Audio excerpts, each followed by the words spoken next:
magandang hapon po sa inyong lahat.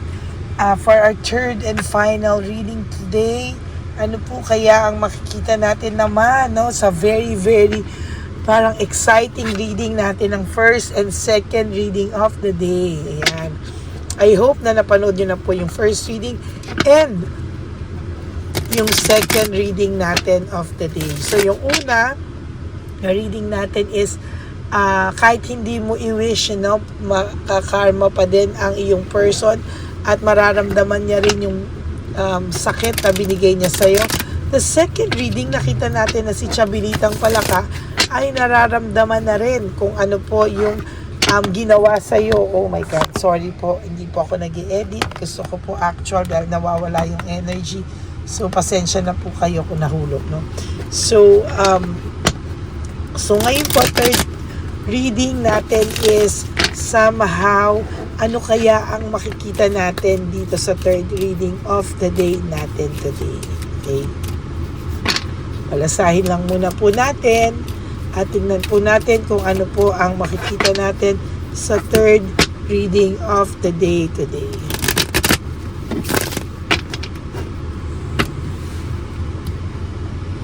Pili po tayo. 1, 2, 3, 4, 5, 6, 7, 8, 9, and 10.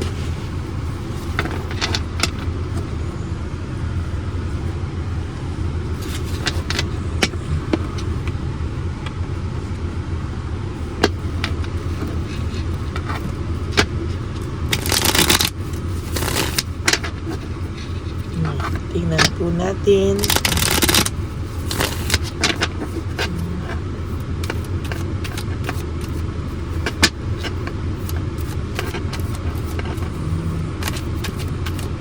Balasahin muna po natin para kitang-kita nyo, no? For those of you po who would like to book a personal reading with me, you can message me at Lady Lee Elena. That's my only official and legit FB account. Nasa dulo po yan ng ating video. Yung details, dyan nyo lang po ako makokontak. Ayan. Pero sasabihin ko po sa inyo, may pila ha. Hindi po pag gusto nyo na ngayon na po agad, may pila po tayo. Okay?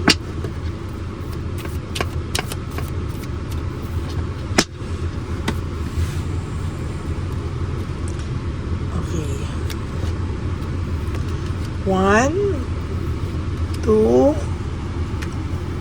3, 4, 5, 6, 7, 8, 9, and 10.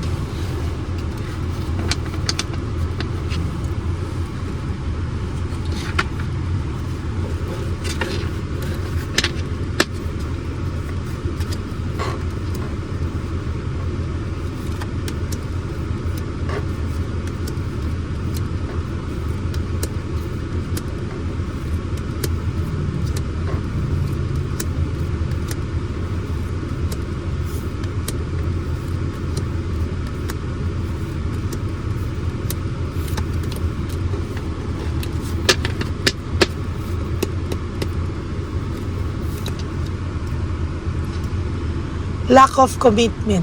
Okay, ang relasyon po nila ngayon is somehow there is lack of commitment.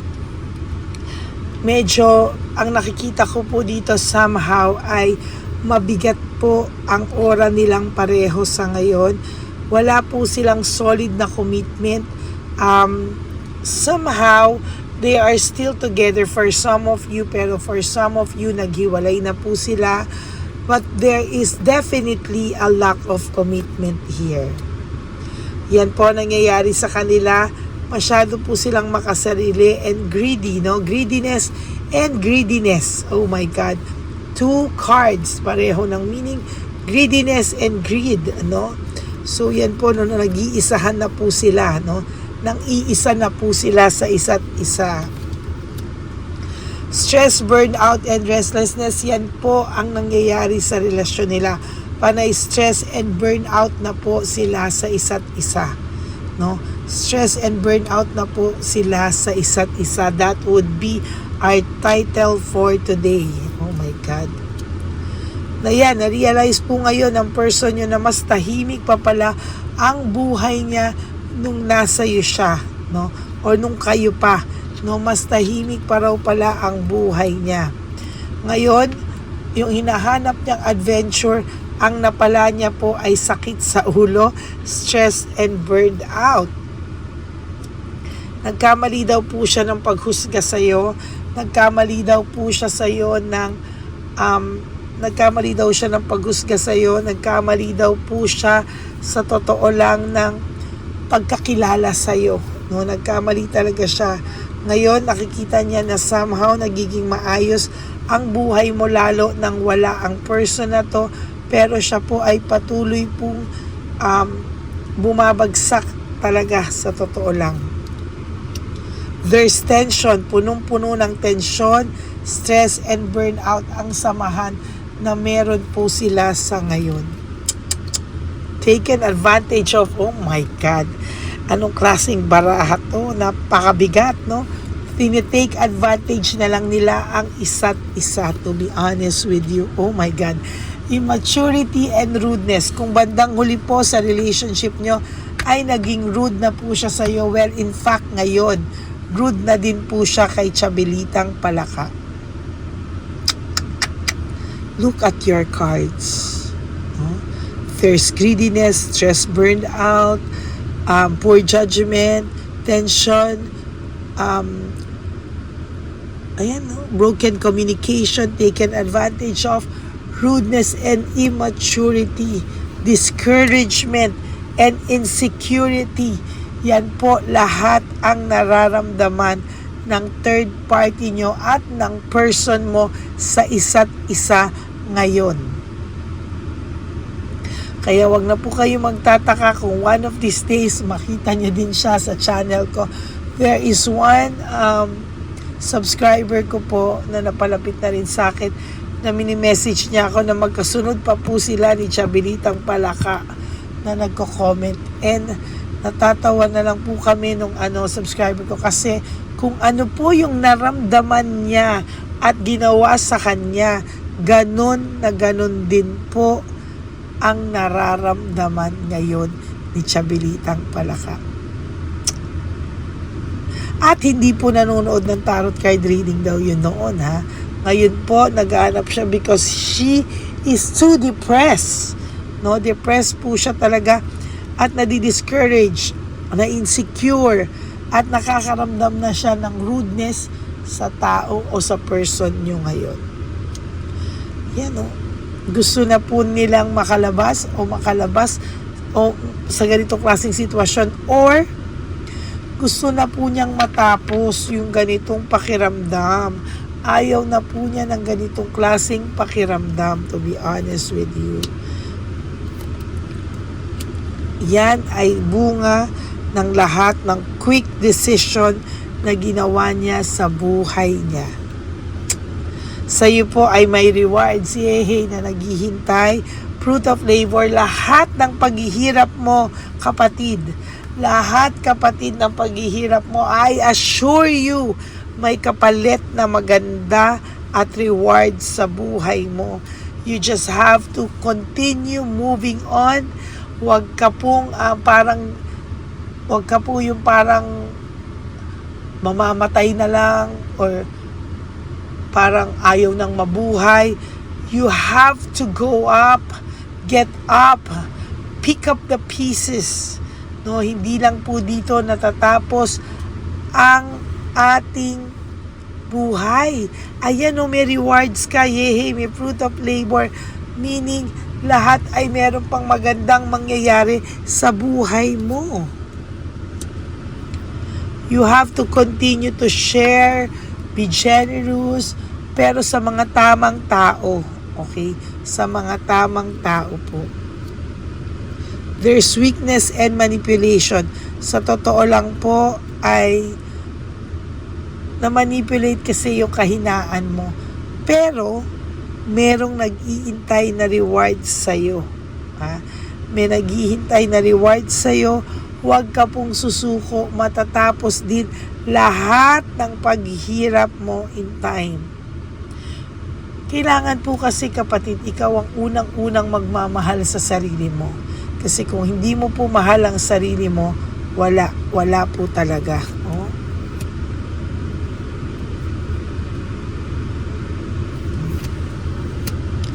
Loss of opportunity, ikaw po ay magiging stable sa mga susunod na panahon, successful, and lalo ka pa pong naging matured sa pinagdaanan mo. Yung mga loss of opportunity and mischance, makakabawi ka pa po sa sarili mo. I assure you, makakabawi ka po sa sarili mo ng bongga. At lahat ng hatred and maliciousness na naramdaman mo at ginawa sa'yo, nababoy ka, nasaktan ka, sobra-sobra hatred sa puso mo, gusto mong gumante, etc. Alam nyo po, just focus on yourself. Mag-focus ka lang po sa sarili mo, and I assure you that the time will come, sasabihin mo, ang sarap palang tumayo sa sarili kong paa. At lalo na kung dumating po sa inyo yung tamang lalaki. Saya-saya ko nga po for Zainab. Nakita nyo naman, ano po ang dinanas ng taong yun. Diba?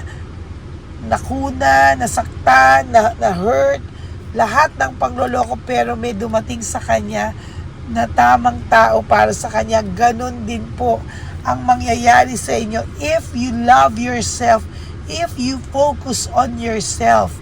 No? Darating po ang tamang tao sa inyo. Mahihila nyo po ang good energy, ang good vibes kapag po nalaman nyo na ganyan, no?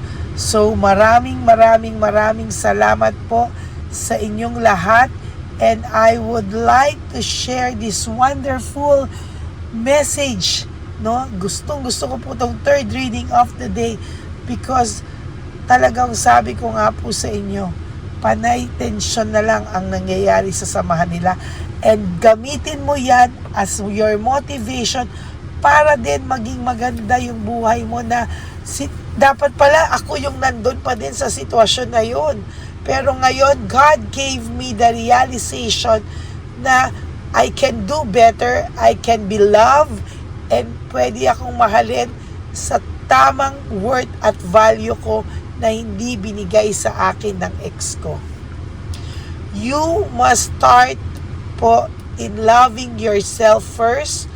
Focus on yourself, focus on your goals, and then susunod po ang lahat ng magandang bagay na mangyayari sa iyo because gumaan na po ang ora mo. Okay, so that is your third and final reading for the day. Sabi ko nga po sa inyo, for those of you who would like to have a private reading with me, you can message me po at Lady Lee Elena. Okay? And please, no skipping of ads. Tulong nyo na po yan sa channel natin. Okay?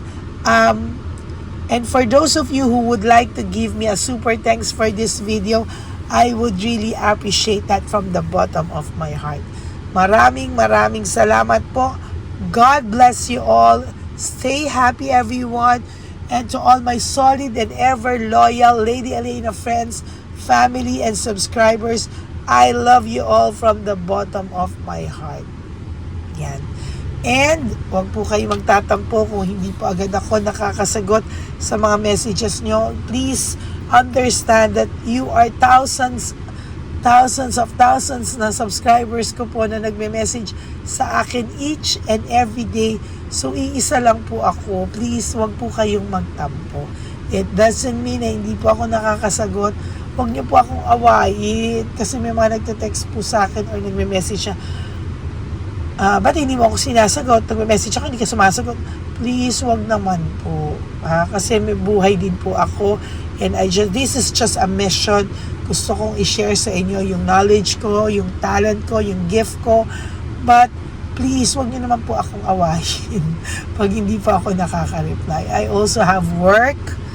Yan. And sana po ay huwag kayo magalit. Okay? Good vibes lang po tayo dito. And yung aking pong laging paalala sa inyo mga kapatid, life is too short. Don't make it shorter by stressing yourself from all the pains and the heartaches na binigay sa inyo na kahapon.